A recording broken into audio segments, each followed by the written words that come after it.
Hablar de política internacional, de geopolítica, a Fernando Luis Esteche. ¿Cómo están, compañeros? Buen Un día. gustoso estar de nuevo con ustedes. Compañeros, compañeras. Buen día. Una felicitación para Lucía, estuve viendo su intervención, la tuya también, Lucas, pero en torno de la convocatoria de la marcha y la reflexión en torno de los femicidios y feminicidios, es verdad que me pareció contundente, con densidad y emotividad, además. Importante, ¿no? Las marchas de ayer, la verdad que, bueno, hacíamos un repaso recién, impresionante en todo el país cómo se ha movilizado. Sí, bueno, este es una señal de buena salud en un sentido, como reacción a otra señal de mala salud mental y social, pero bueno, somos lo que producimos, así que saludable sí que ha salido la reacción que hubo y esperamos que se sostenga, ¿no? Fer, ¿es una sorpresa lo que ocurrió en Colombia? Para ustedes, nuestros oyentes, y para mí no, porque lo hemos planteado en distintas columnas antes de que ocurriera. Yo llegué a dudar el mismo sábado a la noche, producto de haber hablado con muchos compañeros previamente de Colombia y de otros lugares, a ver qué estaba pasando, y hasta me entusiasmé con la posibilidad de que nuestras tendencias fueran elaboradas, pero la geopolítica, si bien es una ciencia humana, porque está ejecutada y se lleva adelante por seres humanos, y estos tienen la autonomía relativa, emocional y que fuera, que puede modificar conductas previsibles. De todas maneras, también el materialismo histórico marca tendencias, inercias que son medio inevitables. En ese sentido, me parece que lo de Colombia, en muchos sentidos, pero y sobre todo hay que entender esto, mucho más allá de hacer un análisis de qué pasó en Colombia en términos domésticos, del análisis endógeno de la política colombiana, de cuánto avanzó o no pudo avanzar en la transformación que pretendía el gobierno de Petro. Lo que hay que entender acá es el factor el redespliegue imperialista de la metrópolis imperial multidimensional, la advertencia de Trump en aquel momento cuando dijo el próximo sos vos, Petro, después de haber acometido la operación contra Nicolás Maduro. Esto, si uno ve cumbre de minerales críticos, uno ve el Gran Norteamérica lanzado por Jefe, uno ve el reposicionamiento militar y político que está planteándose en Centroamérica, el Caribe, y en la definición de Colombia junto con Venezuela, con Ecuador y con México, como perímetro de seguridad inmediato, ¿no? Como hinterland inmediato de su Lebanon, de su espacio vital. Bueno, entonces hay cosas que deberían suceder inevitablemente más allá, salvo que pudiera haberse producido una voluntad popular suficientemente contundente que se exprese no solo en tildes, en papeletas, sino también en las calles, claro, con un liderazgo que dé cuenta de esto. El problema es que cuando Trump le dijo a Petro el próximo sos vos, se planteó ahí una semana de virulencia retórica como pocas veces se vieron en América Latina, ni siquiera en la época de Bahía Cochinos, como en la primera y segunda generación, pocas veces hubo un nivel de enfrentamiento retórico tan fuerte como un presidente Petro diciendo: yo que fui guerrillero volveré a tomar las armas para enfrentar lo que tenga que enfrentar. Bueno, 6 días duró eso. El sexto día, una llamada de 55 minutos entre Trump y Petro, una llamada que hace Colombia a Estados Unidos, en la que se acuerda después la visita de Petro al Salón Oval, y ahí me parece que es donde empieza el colapso y la última etapa de una operación que está lanzada mucho antes y mucho más allá de Petro, que es la recuperación del portaaviones territorial más importante que tiene Estados Unidos en nuestro territorio, en nuestra América, que es justamente Colombia, a través del Plan Colombia.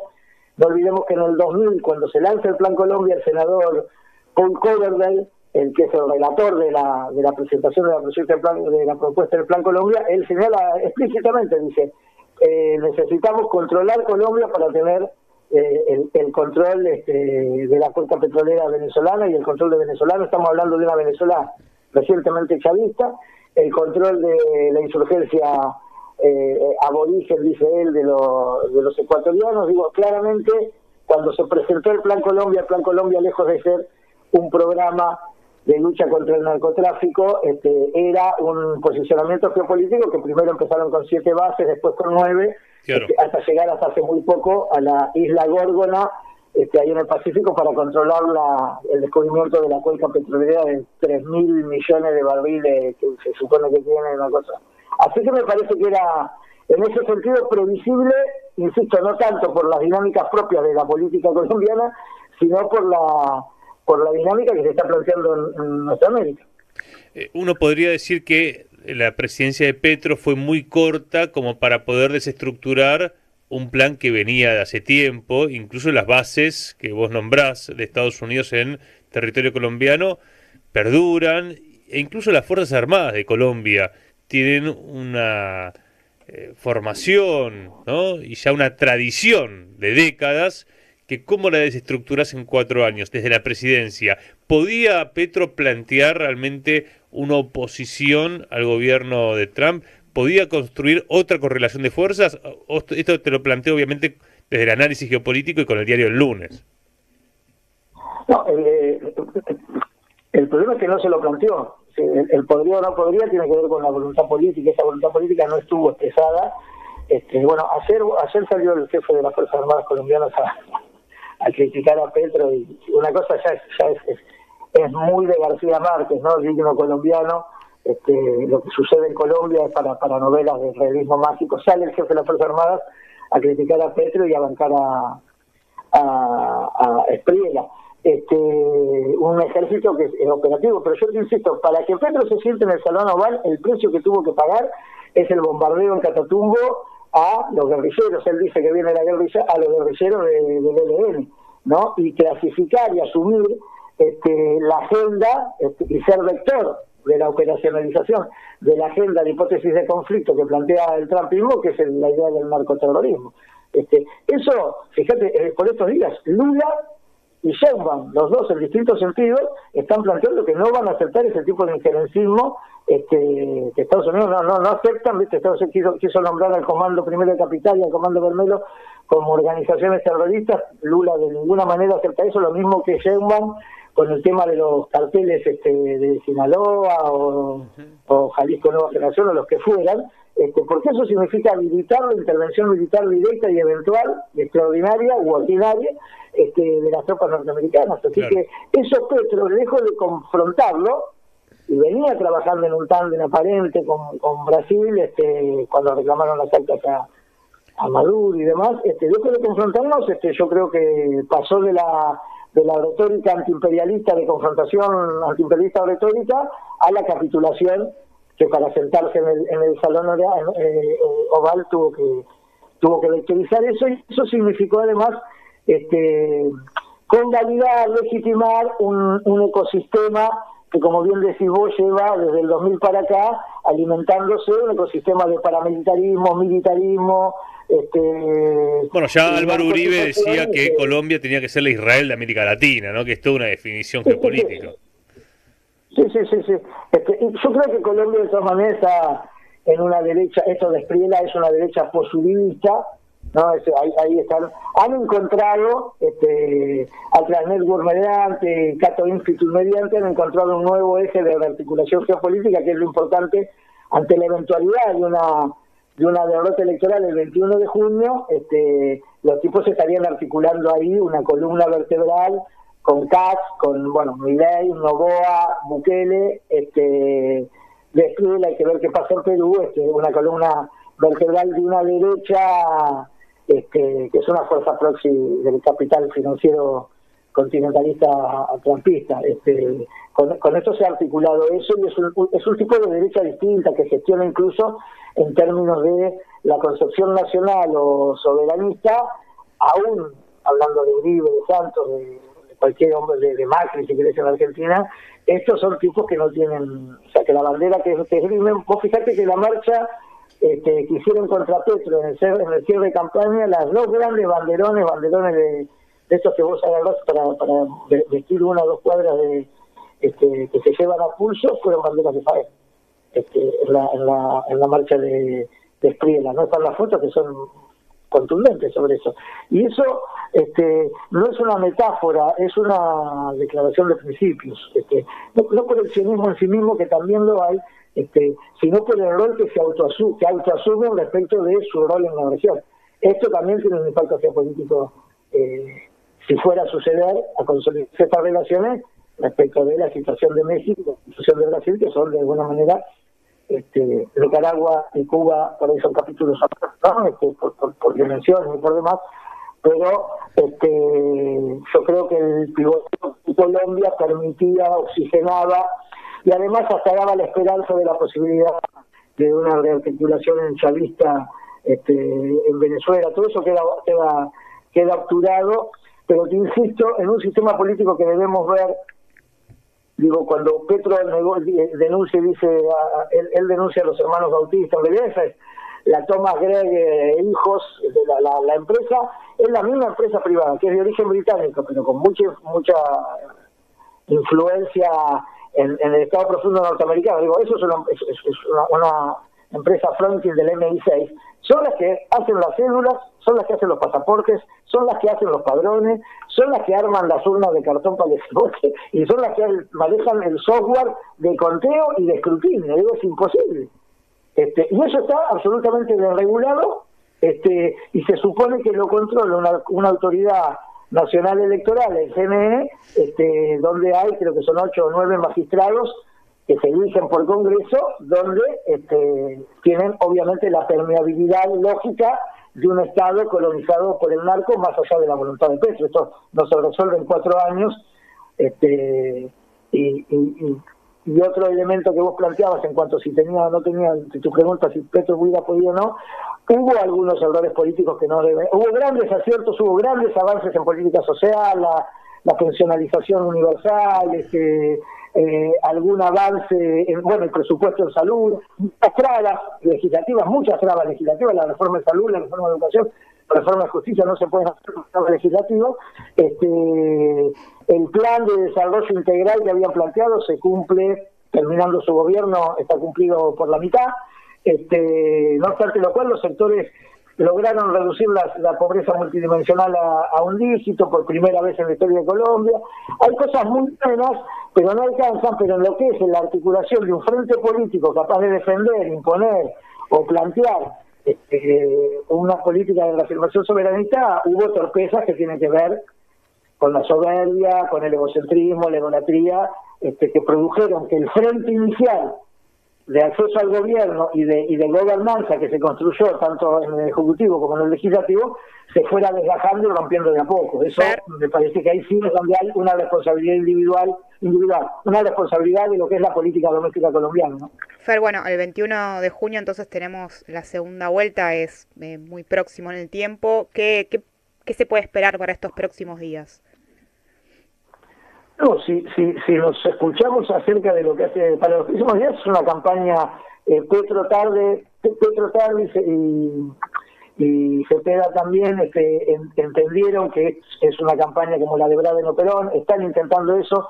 Ya es tarde, hasta antes de ayer Petro decía que Trump era su amigo, hoy se da cuenta que hay injerencismo extranjero en su elección, está diciendo que es el momento de la patria, está diciendo que muere la libertad, tarde, hasta el día anterior cuando hablaban de Espriella, él decía Trump es mi amigo, hasta que Trump felicitó a Espriella y dice que es su hombre en Colombia, ¿no? Entonces me parece que llega tarde, pero al margen de eso, ojalá Dios quiera tengan la capacidad política de rearticular lo que han venido desagregando y desarmando en 4 años de gestión de construcción hegemónica, no de articulación política compleja. Tuvo caras y los problemas propios de todos los progresismos anteriores. La diferencia es que los progresismos anteriores se dieron en un momento de commodity, de expansión económica que les permitían una política distributiva distinta y a partir de ahí construcción de legitimidad. Claro. Y además estaban enmarcados regionalmente en una posibilidad de articulación política regional, y estos están solos. Estos vienen expresiones progresistas que llegan en un tiempo histórico donde la ofensiva y la hegemonía y este redespliegue los deja como productos ahistóricos. Eso se puede revertir, esa condición ahistórica, y convertirla en histórica con mucha fuerza popular organizada. No tienen fuerza popular, tienen legitimidad, hay una militancia encomiable, envidiable, admirable en Colombia, pero no alcanzó. Yo creo que ahí sí hay responsabilidad de las direcciones políticas, y creo que el 21 es una elección que ya las papeletas están con los tildes puestos en las cajas, porque no depende de lo que haga el colombiano de a pie y qué tilde le ponga la papeleta en la caja, en la urna de cartón, porque el que resuelve legitimar y legalizar la elección colombiana es una empresa de la inteligencia británica. Bueno, eso charlábamos con Cristian Arias en la previa el viernes pasado, de la cuestión electoral, el voto es optativo, hablábamos de la participación, creo que estuvo en un 57% aproximadamente. Sí, 57-58, buena participación para lo que es la historia de Colombia. Claro, pero vos decís, una empresa británica es la que hace el comicio.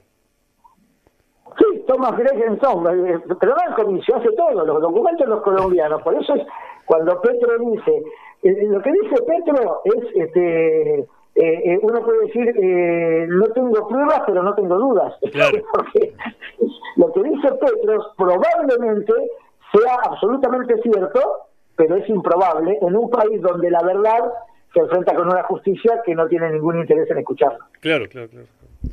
Qué complejo. ¿Y sé qué estaba pensando cuando veía... Ahora, lo que digo para no pensar que esto es fatal, porque Petro pudo ganar, es decir, hay situaciones, y no eran distintas las situaciones, digo, cuando hay una oleada popular y viene como oleada popular, es como Bradeno, pero cuando hay una oleada popular es imposible, no hay ninguna trampa electoral que pueda robarte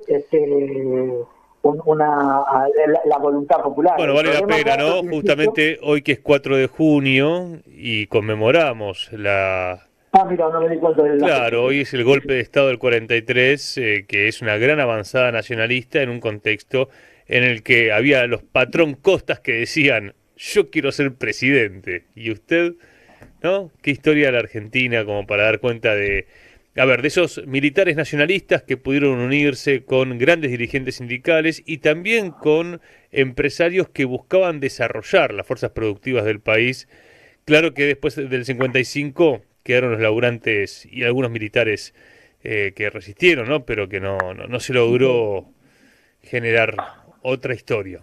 Pero bueno, ahí estamos, ¿no? Pendientes de nuestro pasado, pensando en cómo construir el futuro. Lo que diría Kumpas, el Frente Popular, el Campo Popular, el Campo Nacional latinoamericano enfrenta una oleada derechista en condiciones sustancialmente peores que los otros momentos en que se han producido procesos nacionalistas. Esta vez la derrota no viene solo del adversario, sino también viene de la incapacidad de los propios gobiernos progresistas para sostenerse ante la presión imperial. Me parece que Colombia es ejemplo de eso, y tenemos que empezar a entender, sin soberanía financiera, sin integración regional real, sin doctrina de seguridad autónoma, no con el narcoterrorismo, claro. Esto es Brasil, esto es México, sin articulación con los procesos de multipolaridad en curso, el ciclo va a seguir repitiéndose eternamente, con candidatos que emocionan, gobiernos que decepcionan, victorias de la derecha que parecen inevitables, y que no son otra cosa que producto de los errores políticos que habrían que seguramente pudieron evitarse. Así que a mí lo que me parece, esto puede sonar, vi alguna vez una oyente colombiana en los videos que se enojaba por esta valoración que hacíamos nosotros en alguna de las columnas, y decía no conocen Colombia. Le contamos que conocemos Colombia, pero no importa eso. Digo, nombrar esto con claridad no es un lamento, ni es una crítica ácida ni artera, es la condición mínima del pensamiento crítico que es necesario, que nos arma y que nos tiene que vestir para poder enfrentar este momento. Como además con el dolor que nos significa que la derrota de Colombia, la derrota de Cepeda es la derrota de Colombia, no es la derrota del pacto histórico, es la derrota de Colombia. La derrota de Colombia es la derrota de nuestra América. No, aparte, uno se escandaliza viendo al idiota de Javier Milei. Ahora, Abelardo de la Espriella, ay. Es una versión corregida, y yo siempre lo hemos hablado con vos, Luca. Hay una entrevista que le hacen que me parece maravillosa, y que expone la catadura moral de esto, cuando dice, y si pierde, ¿qué va a suceder? Y si pierdo, voy a dar a mi familia y me voy a la mierda. La cosa. Fer, se viene Brasil. Sí. Sí, creo que bueno, eso en el despliegue que está planteando, me parece que hay que prestar. Yo creo que Lula, vos fijate el nivel de, si prestás atención a lo que es la dimensión internacional, la retórica hacia lo internacional de Lula de los últimos 15 días, pero fundamentalmente de la última semana, ha ido para arriba, pero de manera exponencial, y también la ofensiva imperial, digo. En los últimos 15 días, cuando dicen, bueno, el Comando Primero de Capital ahora es organización terrorista, me parece que ahí están metiendo las patas a dos manos con un Lula con una edad muy avanzada, sí. Ahí es muy importante el tema de la vicepresidencia, pero es donde ya ha hecho ejercicio de... Digo, Lula ha dicho, creo que hacer o antes de hacer, me parece, dice algo que es interesante y ojalá sea, y pase de lo retórico a lo práctico, dice la política del tira a la lata ya terminó frente a las potencias, Brasil no la hace más, que me parece que Lula tomó nota de que esta política que venía desarrollando, que no era ponerse al frente no era ejercer su liderazgo regional, no era enfrentar la ofensiva y el redespliegue, sino asimilarlo, y que eso iba todo no solo en contra de la región, sino en contra de la posibilidad multipolar. Me parece que tomó nota de eso, me parece que toma nota de que son la víctima siguiente en la intención del redespliegue. Vaya uno a saber, digo, tiene otras condiciones y otra robustez política para enfrentarla, pero me parece que hay que leer ahí, vamos a asistir en las próximas semanas a una eso va a ir a una escalada en el enfrentamiento de lo que es la política exterior brasileña con el injerencismo norteamericano. Me parece que eso es muy interesante y ojalá lo pueda resolver bien Lula, ¿no? La última tiene que ver con Venezuela. El 3 de enero de este año ha marcado, bueno, no sé si la década, la verdad que lo que pasó con el secuestro de Cilia Flores y Nicolás Maduro, que mandó un mensaje por una fecha religiosa, pero bueno, Nicolás Maduro hasta ahora lo que ha planteado es que no hubo traición, ¿no? Digamos, entonces, porque era una de las hipótesis que teníamos en enero, y yo, ¿cómo puede ser? Sí, de hecho, en este posteo que hace, no hace ningún tipo de referencia a la situación política de Venezuela tampoco. Para nada, pero cuando uno ve a Delcy Rodríguez, por ejemplo, solidarizándose con Trump cuando lo intentaron asesinar, no digo que vaya a reivindicar que lo maten a Trump, pero de ahí a solidarizarse cuando lo tiene a Nicolás Maduro preso, bueno, y otras gestualidades de Delcy de buscar de alguna manera dialogar, cuando los yanquis le siguen faltando el respeto, ¿no? Dicen que Venezuela es una colonia yanqui. Ahora, podemos entender a la distancia que la Revolución Bolivariana negoció, no sé si se puede decir de esta manera, entendiendo este redespliegue que era ya abrumador, que se está viendo en Colombia, que se puede ver también en Brasil, ¿o no? Sí, me sería una columna, Lucas, esto, sí. Pero sí, lo que yo creo que más que negocio, digo, lo que está haciendo el gobierno, el postchavismo en el gobierno es gestionar una derrota. Disculpa, postchavismo. Sí, claro, el chavismo, digo, es como el chavismo es nacionalización del petróleo, control nacional de la soberanía, digo, esto no controla ni el petróleo, ni los recursos que genera el petróleo, ni el oro, ni el uranio, en cualquier nicho que te pongas, ya han sido desregulados y han perdido soberanía. Todo el edificio político que uno piensa que era muy difícil de desmontarse, se fue desmontando. El edificio político que plantea el esquema de producción chavista. Y fue desmontado, el problema no es si fue desmontado en el Congreso, en la Asamblea Nacional, Fueron leyes que desmontaron. La ley minera la hizo la Asamblea Nacional, la ley de regulación petrolera la hizo la Asamblea Nacional, la entrega del oro es la Asamblea Nacional, lo del uranio y la Asamblea, no son decretos de necesidad y urgencia. Toda la gente que protagonizó el chavismo, yo diría chavismo puede resultar antipático o simpático, digo, es una categoría. El chavismo era hasta Maduro, después de Maduro hay condiciones que modifican radicalmente eso, que es lo que lo dicen los propios venezolanos, la amenaza permanente de muerte sobre Delcy, sobre Jorge y eventualmente sobre el pueblo venezolano.